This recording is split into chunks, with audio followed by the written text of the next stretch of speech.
welcome to our community learning series. So my name is Pavitra and my co-facilitator is Waleed. I believe this is our first learning series that is happening here in Regent Park, and I'm so happy to be part of it. I would like to highlight that this is a collaborative learning series with RPNA Community Benefits Coalition, Toronto Community Housing Corporation, and the new developer Tridel. And I wanted to also let you all know that this is a great opportunity for us and everyone to learn what community benefits are, how you residents can be part of it, get involved with the work, and share your thoughts. It's a learning process. And in light of that, I want to let you all know that we have 3 sessions starting today. Today is our first session. It is called the Community Benefits 101. And the second session happens on October 20th. And it is about community vision for community benefits. And finally, we have a third session, which is on November 9th, which is about community wealth building. So I request you all to attend all the 3 series, learn and spread the word to your neighbors, friends, everyone. And also I'd like to highlight that we do have raffle prizes at the end of each session. And so yeah, it's going to be a fun learning session with amongst everyone. So now I would like to give a quick overview of today's event overview. So firstly, we're going to have welcome and introductions, which is happening now. And second is land acknowledgement. And thirdly, a presentation about community benefits. And then a presentation about the rewrite history. And a presentation about how phase 4 and phase 5 are happening. And we have a breakout session. So in this breakout session, you will have an Q&A session where you can ask all your questions and all the questions can be answered. And finally is the raffle prize. Towards the end is a raffle prize. And I just like to highlight one thing. If you have any questions during the presentation, kindly raise your hand. And once the presentation is done, you can ask your question. Or if you feel some questions can be answered via chat, that is also fine. I think now we're going to start with community benefits. My friend, go ahead, Pavitra. Okay, so Kumsa from Toronto Community Benefits Network will be helping us all know what community benefits are from scratch. He's going to teach us and we're going to learn what it is about. I pass it on to Kumsa. Welcome, Kumsa. Awesome. Thank you, Pavitra and Waleed. Good evening, everyone. It's a pleasure to be here with you all this evening. I'm going to spend the next 10 minutes just kind of going through a quick overview about community benefits, going through a couple of definitions, what it is, and so we can get a better understanding of, a little bit about what community benefits are before we get into a bit more specific around Regent Park. And so I'm with an organization called the Toronto Community Benefits Network. We're actually a community labor coalition, a network of community organizations, community groups, labor organizations, as well as social enterprises. And so our network includes about 115 members, which form our network. And so a lot of the focus that we have is around community benefits. As we know, in the city of Toronto, there's lots of development happening. Whether it's public projects or private projects, we see, construction activity happening not only in the downtown core, but across our city. And so with that, we also understand that there are a lot of potential impacts as well as opportunities for community to benefit from these developments. And so these benefits can include things like additional physical, social, and or economic benefits for the local community that are leveraged from major infrastructure and urban development projects. One of the key tools that we've kind of developed from our learning, and a lot of this is, learning from are indigenous communities with a lot of history around resource development projects and their work around community benefit agreements, also known as impact benefit agreements. Also in the US, where there's been a lot of similar type of agreements that have been negotiated as part of large-scale infrastructure projects and developments. And so this is a concept that's not new, but in Toronto, in our context here in Toronto, it's a little bit new in terms of community benefit agreements. And so this is a tool that's used to ensure that they are legally binding. So it's actually something that's enforceable, that sets forth specific benefits for an infrastructure or development project to the community. And so they're usually negotiated between a developer or infrastructure builder and a community group or coalition. This is usually, and benefits are defined through an inclusive engagement process, community engagement process. And so there's a lot of engagement to really understand what are the potential benefits that the community can secure. And then once those items are identified, all of that will be included as part of some sort of agreement called a community benefits agreement. And so this is a little bit of a background in terms of some of the language that you may hear from time to time. Community benefits ensure equitable economic opportunities that promote economic inclusion for people from historically disadvantaged communities and equity-seeking groups. They contribute to the development of a system of training and workforce development programs that can enable economic inclusion. It can also contribute to sustainable communities with neighborhood and environmental improvements, as well as investments. And more importantly, also ensure that there are clear commitments, targets, monitoring, and accountability from all parties to deliver on community benefits through the negotiating of a community benefits agreement. So these are some of the goals that community benefits helps to accomplish. Here's a little bit of a graphic that I like to share sometimes to really demonstrate the type of approach that you have with community benefits. And so you'll see on the left side, traditional development, especially here in Toronto, a lot of times as community, the only sort of opportunity for engagement is directly with your city, with the government. And so a lot of times is you'll see that, if there are issues that come up in the community, if there are new ideas that come up in the community, if there are opportunities that community identifies, a lot of that is directly with government and a direct line with government. And the approach that we're with community benefits that we're really trying to take is how can we ensure that the community has an equal stake as a stakeholder in the community to be engaged not only with government but also developers and unions and local businesses who also have a lot of stake and a lot of say when it comes to development in community. And so the importance of the development of coalitions. And so a lot of times what you'll see is coalitions that form that include a wide range of community organizations, community groups, residents, and residents groups. Because as a coalition, that opportunity to engage with government, with developers, with other stakeholders in the community like unions and businesses is an opportunity to shift that approach to be more inclusive and to ensure that there are strong outcomes for community benefits in the neighborhood. There are a few examples here in the city of Toronto that have included community benefits. The first project in the city of Toronto to include a community benefits program was the Eglinton Crosstown LRT, which is now finishing up. That project was led by Metrolinx, and we actually have a short video that we're going to share after the slide. That project included a lot of opportunities for jobs. So a lot of careers that were created in apprenticeships as well as professional, administrative, and technical positions.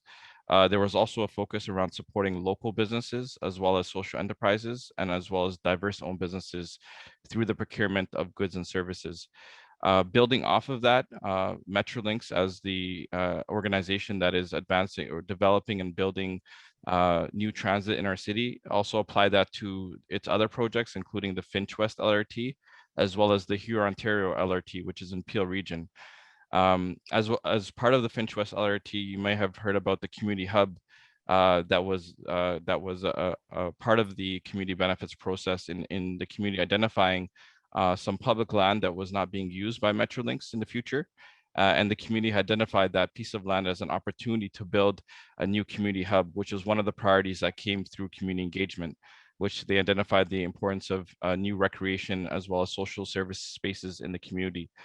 There's also the Woodbine Casino expansion project, which the City of Toronto actually entered into a community benefits agreement in 2018, as well as a couple other institutional projects like the West Park Healthcare Center, which is in the West End neighborhood, as well as the York University campus expansion project. So as a university, York has decided that they want to include a community benefits approach when they're doing some of its new development of new campuses and post-secondary spaces in the city.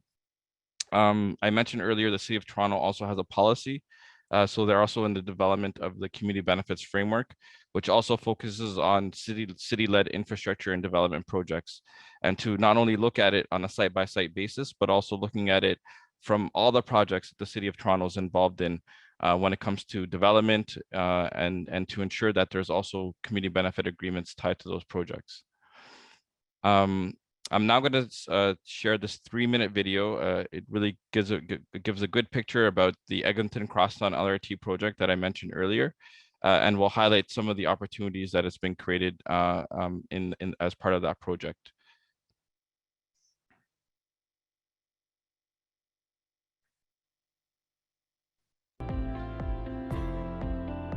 My name is Ahmed Abdi. My name is Renee Roy. My name is Jonathan Hapta. I'm the first person to get hired through the Community Benefits Program with Metrolinx.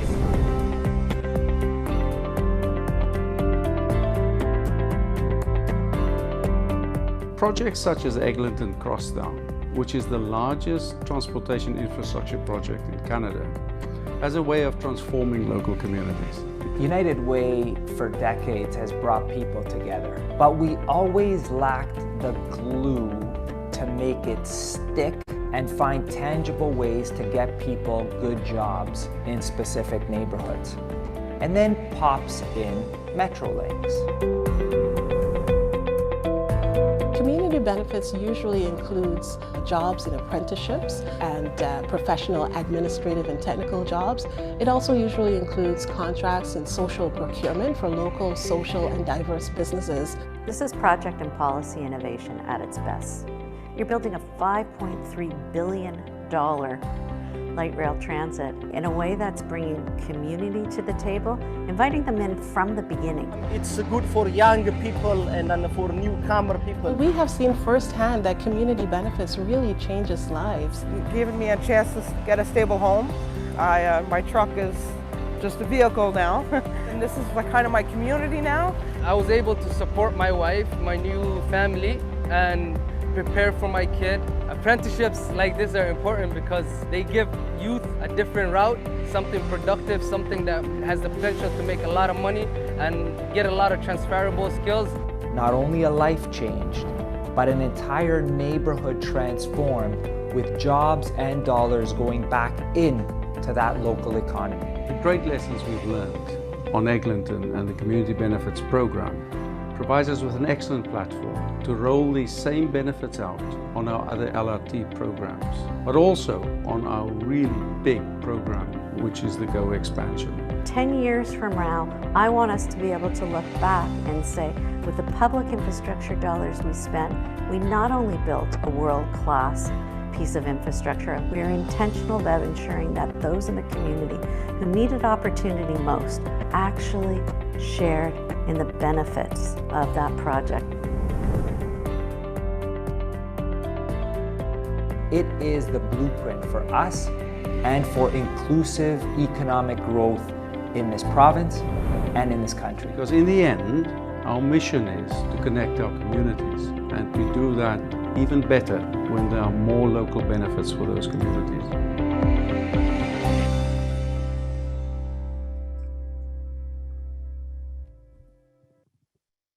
Awesome. And so I'll now turn it back to Pavitra and Waleed, who will take us into the next section. Thank you, Kumsa. Pavitra? Yeah, Waleed, you go ahead. Okay, thank you. So I just want us to talk about phases 1 to 3 because there's a lot of learning that came out from the 3 phases of revitalization. So we're going to discuss that next. Next slide. So I would like to actually invite Will Mendes from Toronto Community Housing to present on phases 1 to 3. Will, do you want to go next? Hi, good evening, everyone. I'm so happy to see everyone in our Community Benefits Learning Series meeting. My name is Will Mendes. I work for Toronto Community Housing as part of the revitalization team, not only for Regent Park, but across our other 8 revitalization sites in TCHC. If we can go to the next slide, please. So in Regent Park, we started this process many years ago. I think it started in 2003. And since we secured a developer for phases 1, 2, and 3, which was Daniel's Corporation, there has been many different types of benefits that have been brought to Regent Park. And some of those things include jobs, and of which over 600 residents from Regent Park have been able to secure employment. And employment has been reported not through the developer directly, but through Toronto Employment and Social Services, which is a division of the City of Toronto. And within that, between the years of 2009 and 2013, 290 jobs were secured by Regent Park residents. And then starting in 2014, the organization TEST started collecting data around full-time and part-time jobs. So between 2014 and the end of last year, there were 294 jobs secured by residents, of which 34 were full-time and 260 of them were part-time.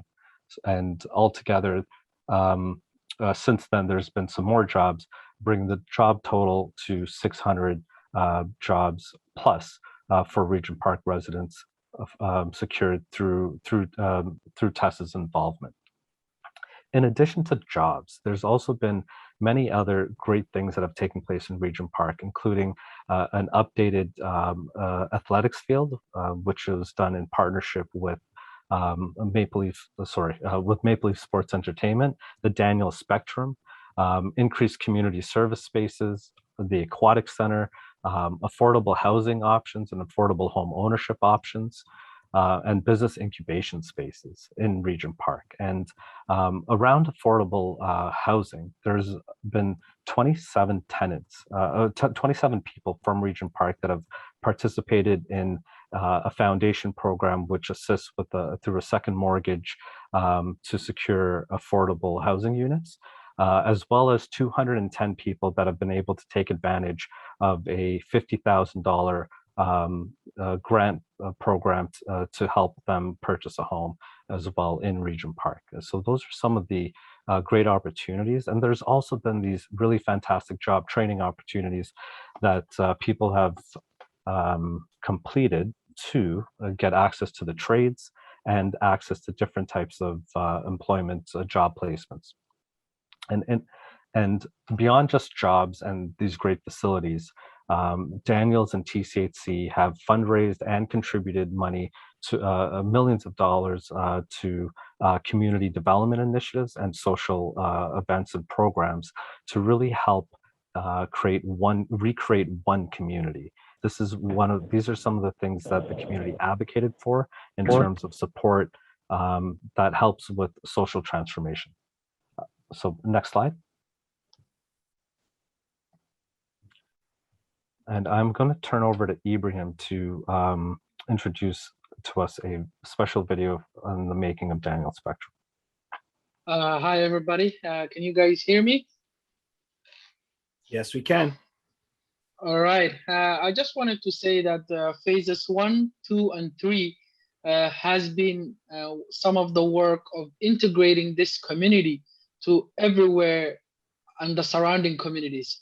So many of the benefits that came in from phases 1 in terms of physical structure, like the swimming pool, like the athletic ground, and right now the Daniel Spectrum, really came through the leadership of a lot of people. So I wanted to also acknowledge the leadership of Toronto Community Housing as the landowner of the building of Daniel Spectrum. Also, it took the leadership of Daniel's Corporation themselves to seek private funding to build this building, and also with the city when it comes to the province, when it comes to all of these folks. So this video really showcases how it's not easy to build these kind of facilities, and it takes all of these folks to make it happen.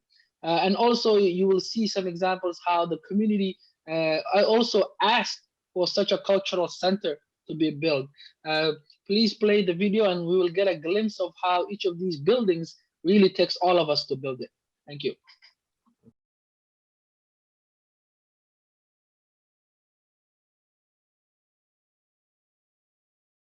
Okay, now the next slide is about the examples from across TCHC revitalization. I believe will be talking about this.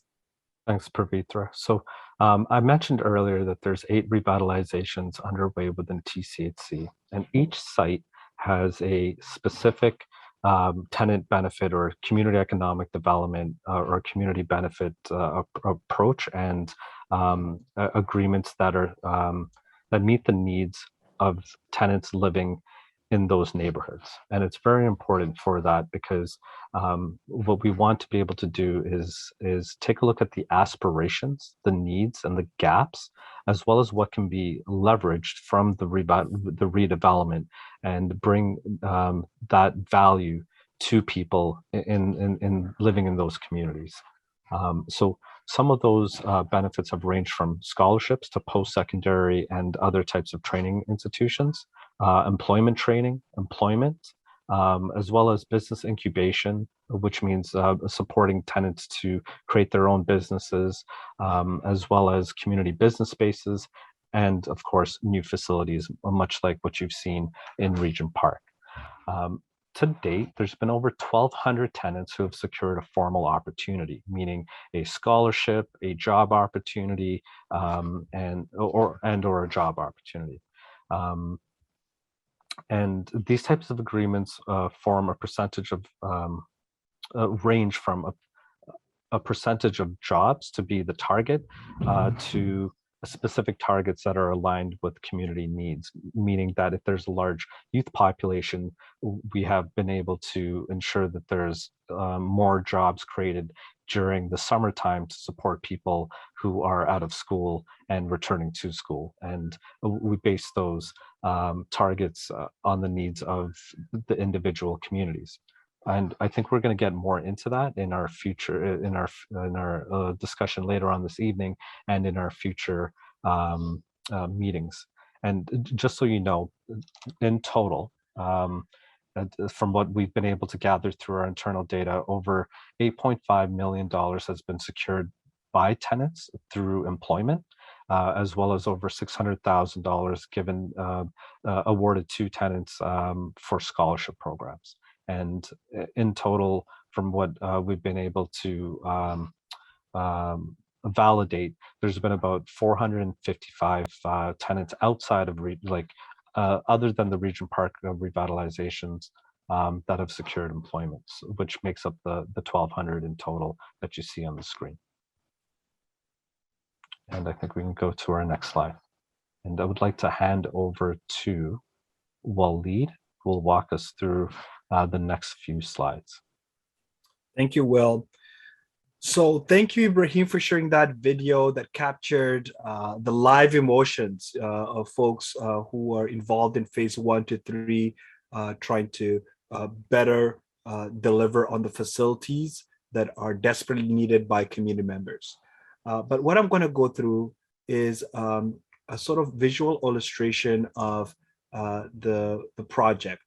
But I want to give you folks some context.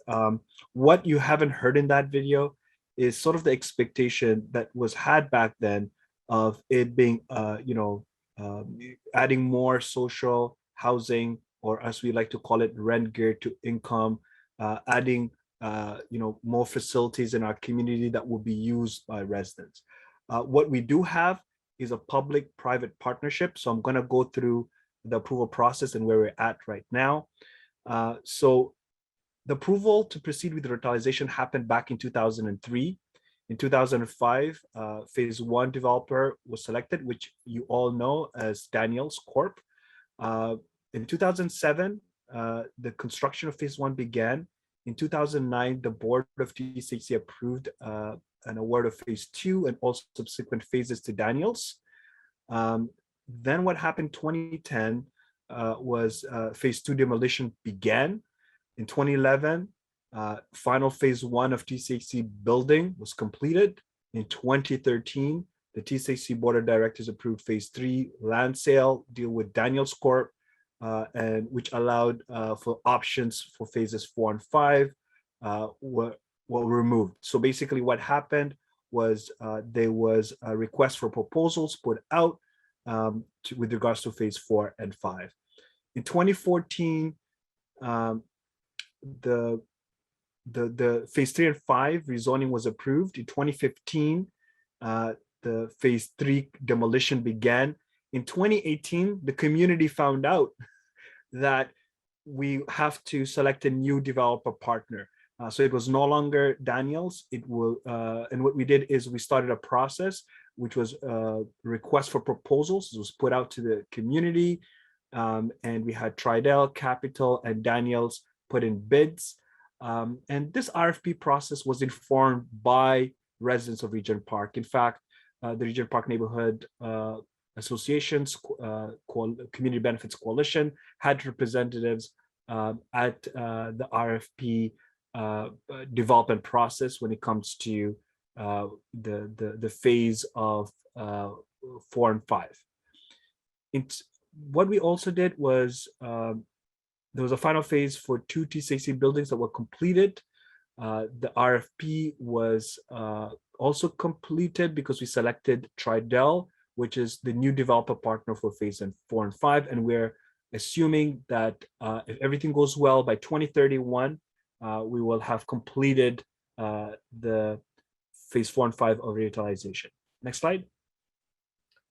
So let's not forget the most important principles of revitalizations, which we're going to talk about next, because these principles were put together by the community.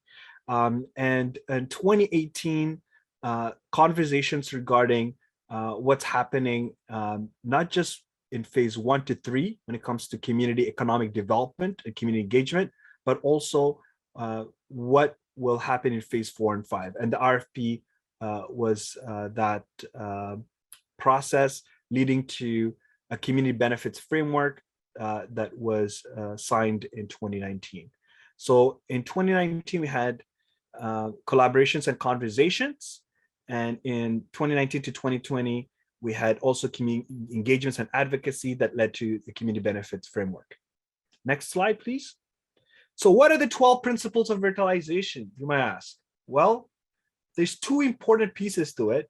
There's 6 that are on your screen right now. The first being renew the Regent Park neighborhood, reintroduce pedestrian-friendly streets and park spaces, design a safe and accessible neighborhood. But the 2 most important pieces that matter to this presentation is the involvement of the community in the process, and also building on cultural diversity, youth, and skills and energy. So making sure that our neighbors, people just like you, are at the table helping us build on the strength of phase 1 to 3. So how can we improve our community in phase 4 and 5? Next slide. Oh, last thing, sorry. Go back to the create a diverse neighborhood with a mix of uses, including a range of housing, employment, institution, and services. Next slide. The other principles are design a clean, healthy, and environmentally responsible neighborhood, keep the same number of RGI units that existed before the revite. Now the request for the community is to increase the RGI units in future phases, minimize disruption for households during relocation, develop a financially responsible strategy, and create a successful Toronto neighborhood. So that's another important principle of revitalization that we are focused on. And we also want to improve the remainder of Regent Park during the redevelopment. Next slide. So let's talk more about what happened in 2019. So there was collaboration and conversations. We had small Toronto Community Housing and members of the SDP commissioned various reports that focused on the needs of community members. It was through the advocacy of from the Regent Park Neighbourhood Association and from the RFP committee and the Revite working group that led to not just collaborations, but commitments moving forward. And the commitments were not just the establishment of the RFP committee and the Revite working group, but also the creation of community conversations. Next slide. In 2019, 2020, we were born. So the Regent Park Neighbourhood Association's Community Benefits Coalition came together.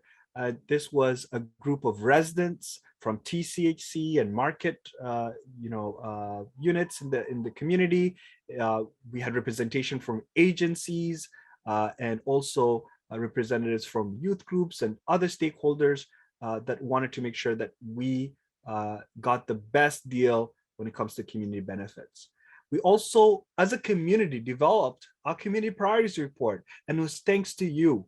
Hundreds of our neighbors, hundreds of community members participated in a democratic prioritization of our priorities. So what we did is we got people into a room and made them prioritize our needs. And what is in the community priorities report is the byproduct of all the community engagement and work. We also had in 2019 a developer presentation that was made by Tridel, Capital, and Daniels, and I believe all the developers were moved forward, and the community actually priorities report was one of the documents that was shared with developers that helped shape what proposals came next. What came after that presentation was an achievement. The first ever community benefits framework when it pertains to such a large development. It was created and endorsed by Toronto Community Housing as well as your neighborhood association. And in that community benefits framework, we committed to establishing a community benefits oversight working group, which will be under the purview of the social development plan stakeholder stable. So residents, just like you, can get involved in ensuring that we have a focus on the community's needs, and specifically that the community benefits oversight will make sure that the commitments made with regards to the community benefits process is achieved. Next slide. So that lovely photo, do you folks recognize the person beside Miguel? Do you see Miguel? He's the handsome, a handsome neighbor sitting there. Yes, that's Miguel. So behind Miguel, that's myself and Ines, who is also a member of the RPNA. We've got Dini, who's a member of the coalition and the neighborhood association. We've got Marlene. Behind Marlene, we've got Ishmael. We've got Sean. We've got Kumsa, who also supported us throughout the entire process through the Community Benefits Network. We've got Will from TCHC, Kelly, and we also have some staff from our local council's office. So we've got Lula, we've got our friends from TCHC. So everyone here is having a great time. Michael, we all came together to celebrate that accomplishment of agreeing to a community benefits framework. Let's move on to the next piece. That was spring of 2019. The next piece is super important, and that's to do with the Regent Park Social Development Plan. It's a plan that's funded by the City of Toronto. It's a plan that's funded annually, about $500,000, so $500,000 to support community programming and priorities as identified in the Social Development Plan. So there was also a motion to create at the Social Development Plan stakeholders table the Community Benefits Oversight Working Group, which is under the umbrella of the SDP to monitor and enforce community benefit agreement. We're now working on a terms of reference with TCHC that will set the rules for the Community Benefits Oversight Working Group. Let's move on to the next. So there were so many reports and studies that have informed the Revite and the planning for the Revite. Some of those reports are the Community Conversations report. We also had a Community Priorities report that many of you were involved with. And we actually costed out the priorities that were identified by the community, and it was over $100 million. So we knew that we needed that amount of support, financial support, to deliver on those commitments that the community wanted to see. We also had SDP reports, including the refreshed EED, so Employment and Economic Development. It's a working group of the SDP, and they've done a phenomenal job of commissioning a report that basically reflected the community's needs. Gail, who's part of our meeting today, is one of the chairs. So please connect with Gail if you would like a copy of that report, or myself, and we'll make sure to share it with you. There was also another report called the Community Wealth Building Report, and that was, it's also going to hopefully inform the process moving forward. Let's go. Next slide. So what are the community priorities that we talked about that costed over $100 million, that are so integral and important to the community? Well, we wanted to ensure that we covered all those priorities. So here they are. Some of those priorities are community controlled and governed space, employment, including apprenticeship, local priority hiring with living wages. So we wanted hard targets. We wanted to hire locally. We wanted to make sure that we hire locally for good jobs, so full-time jobs, not just part-time jobs. We also, the community also wanted a social procurement, purchasing goods and services from local businesses and social enterprises. So a commitment to support local businesses and social enterprises through social procurement. We also wanted affordable commercial and retail spaces for local entrepreneurs. Also affordable housing options, including rent geared to income and rent to own. Earlier, we talked about the sort of accomplishments of the first 3 phases of Revite. And what we wanted to do is build on making sure that residents have the opportunity to own homes. So, there've been various programs that existed in the past. We want to bring them back so that many of our neighbors could benefit from home ownership and generating wealth that could be passed on to future generations. The other thing is sustainable financial infrastructure for social development. So we know that we're having funding while this revitalization and investments are happening. But what happens next? What happens when the cranes are packed up and the buildings are finished? What about investment in people, the important social infrastructure that needs to exist to make this community a success? So we want a sustainable financial infrastructure.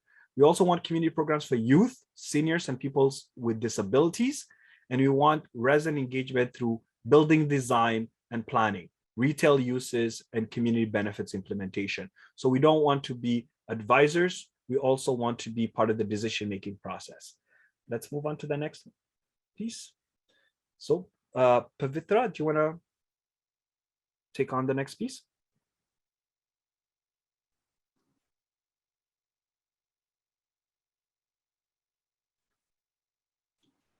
Maybe I can jump in here. So what we're going to do is go into breakout sessions. And so in a moment, I'm going to be moving everyone into sort of different breakout groups, and then we'll reconvene at the end for a conversation and debrief. So just bear with me as I create. Just before getting to the breakout sessions, I just want to ask members of the meeting if they have any questions from the presentation so far. Does anyone have any questions? If not, we're going to move on to the breakout session.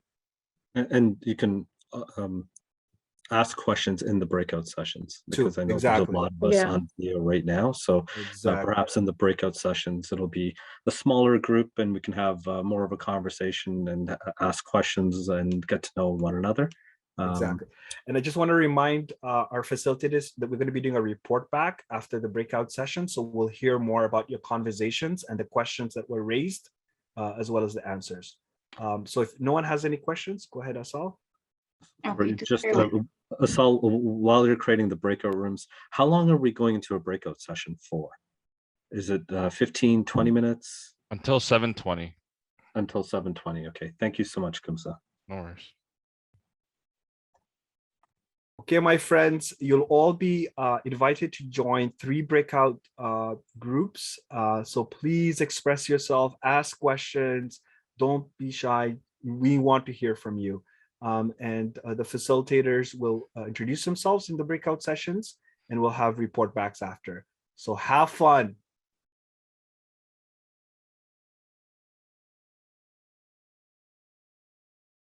Okay. So who would like to debrief first? Sal? Dini from group number 2, would you like to kind of just high level sum or like share with the full group what we talked about?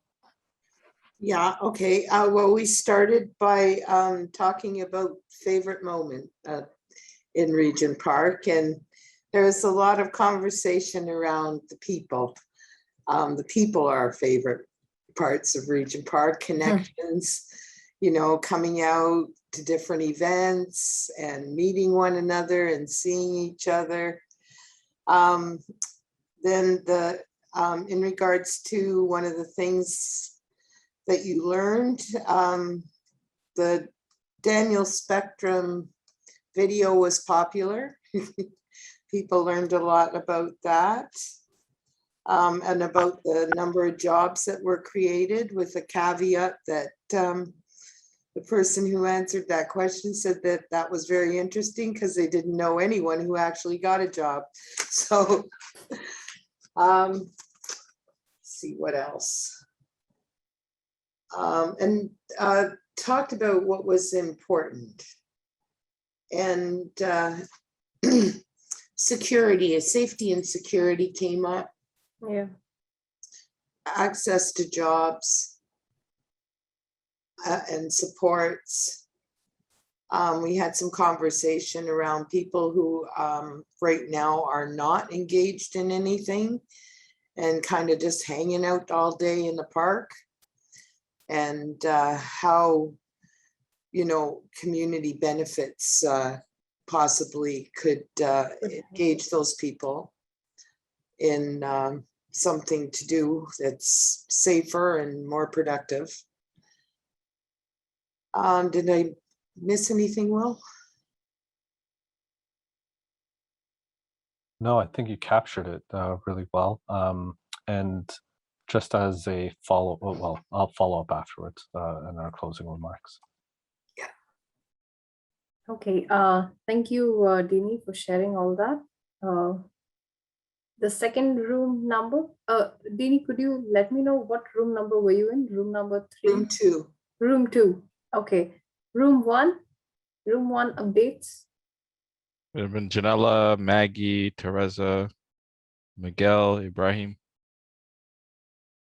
I can read off some of the notes that I took down, and maybe other members of the group who attended can just sort of sprinkle in any additional items that that they'd like to elaborate further on. So one thing that was pretty clear was around access to community controlled space. Michael brought up the Association of Community Centers, which looks to be a provision to the City of Toronto in terms of the type of model around community controlled space that the community be looking at.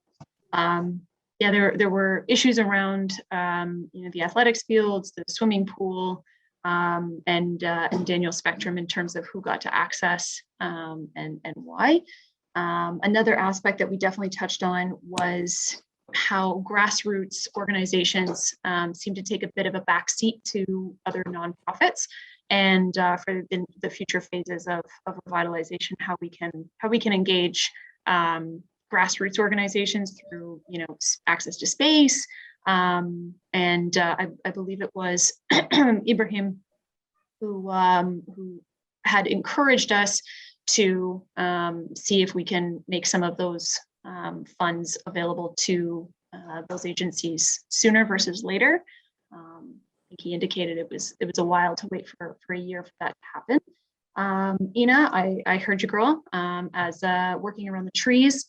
that was definitely highlighted as a really important aspect to the community, was trying to save as many of the older trees as possible. And I think,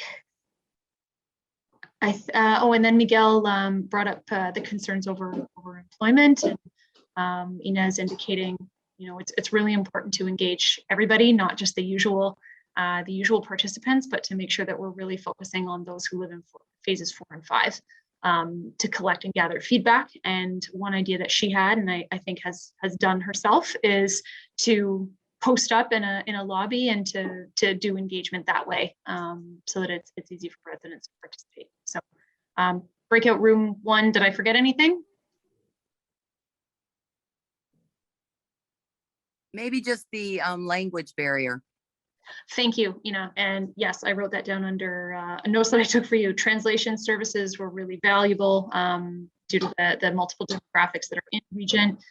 Things like pamphlets to invite out to more of these community events and meetings, and to provide translation services at those meetings. Thank you, Ina. Yeah. I think a missing piece here, and overarching part of the conversation is trust, right? We've had 3 other phases and we don't see the community benefits. We say the words, but individually, we are all saying we don't see the benefit to the community, or that is a difficulty to get to that benefit. So, if you're going to build community engagement, community are people, and if you're going to build community benefits, we're looking at community benefits, then both of these are about people and require trust. And you can't really say, I'm going to forget about what I've done in the past. Allow me to show you now in the future that I'll be better. So trust is very important as part of this as well, because then we'd be working together, but not trusting each other.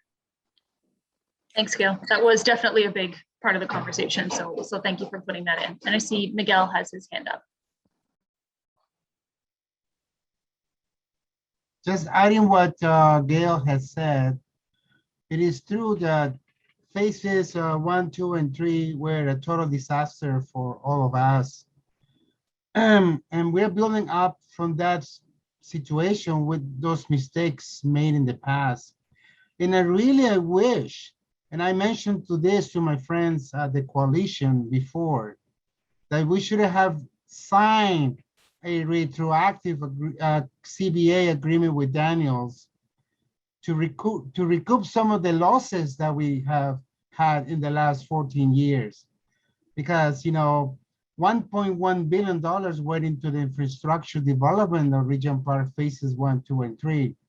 Daniels Corporation have ripped this community apart and made tons and tons of money.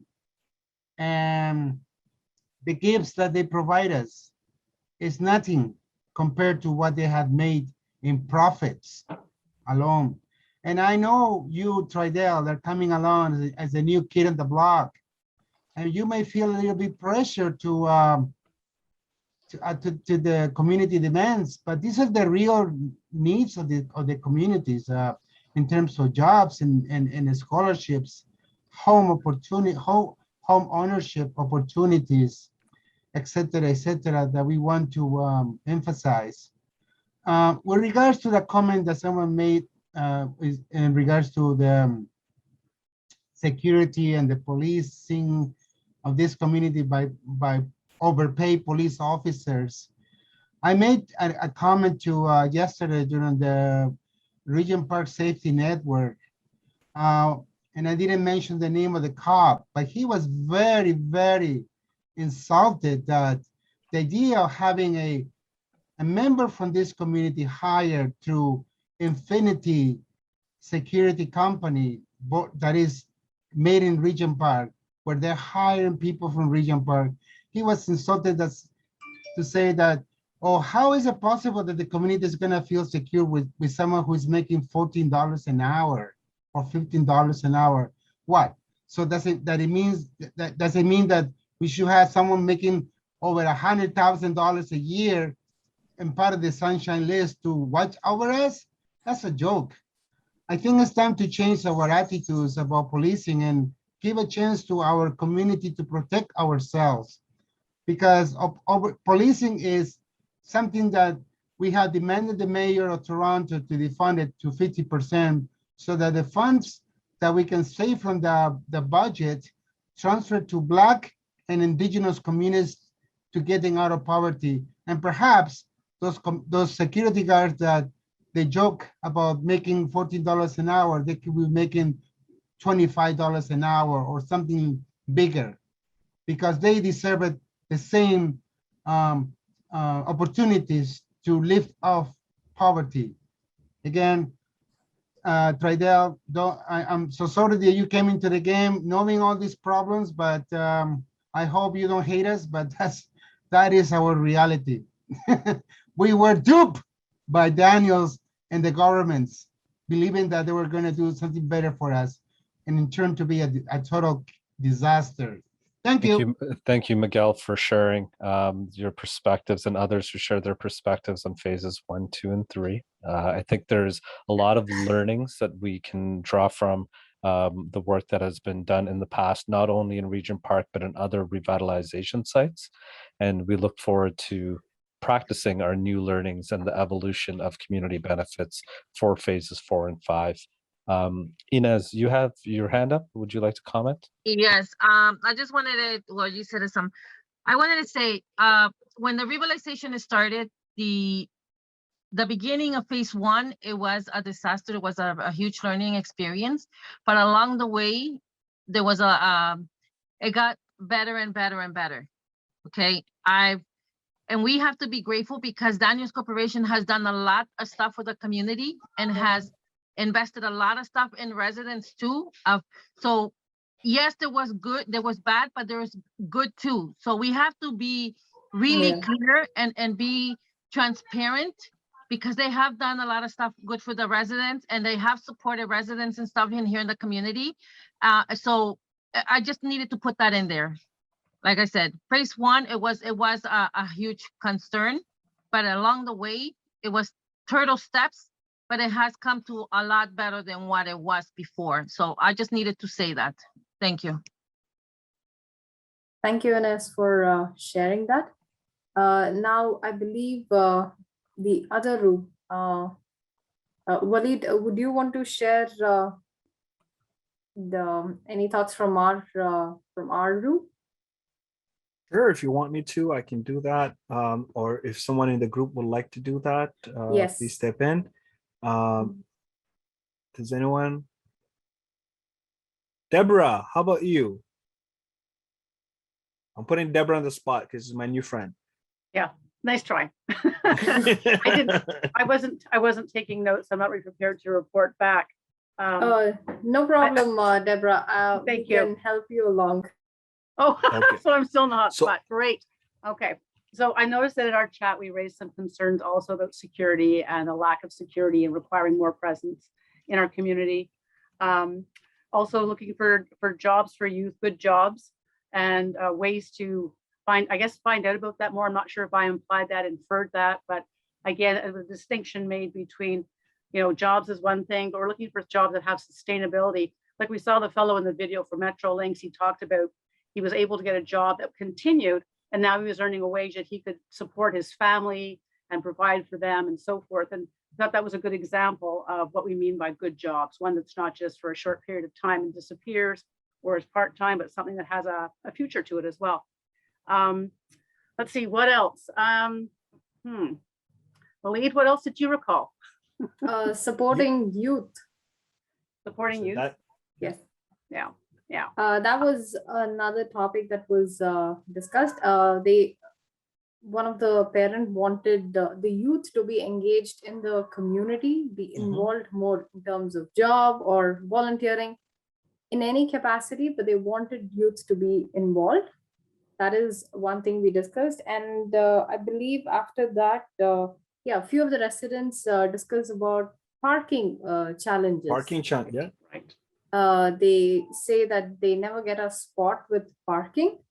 That was one of the challenge that they mentioned. And the other community benefit, what people would like to see is, yes, community programs, more so for the family, something like the Taste of Regent Park or Cultural Bazaar. They want that to happen continuously. And that ways, families are involved with anything that is happening at the community.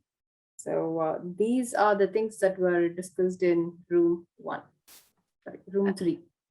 Yeah, I think to add to that parking piece, there was some discussion about for phase, like we're into a phase now where there's a lot of construction, and not just from the city on the streets making challenges as they make those adjustments, but also construction of buildings and so forth. And I think there's some suggestion that this should be a requirement or a request put in for phase 4 and 5, that some kind of parking accommodation to fit those issues be addressed, especially as people are trying to get, well, the usual day-to-day stuff, right? Well said, Deborah. Yes. So I guess that is the debrief session from all the rooms. If anything is left out, please do let us know. And if not, so now I would like to, next steps. The next slide, please. I did ask, you all would have had this opportunity to ask the facilitators, but I would like to ask you all now. You can get involved with the work, and the work is by getting involved with RPNA, or the Community Benefits Coalition. So we have meetings every Thursday between 3 to 5 p.m. And I encourage you all to get involved with the work, and we can advocate for community benefits.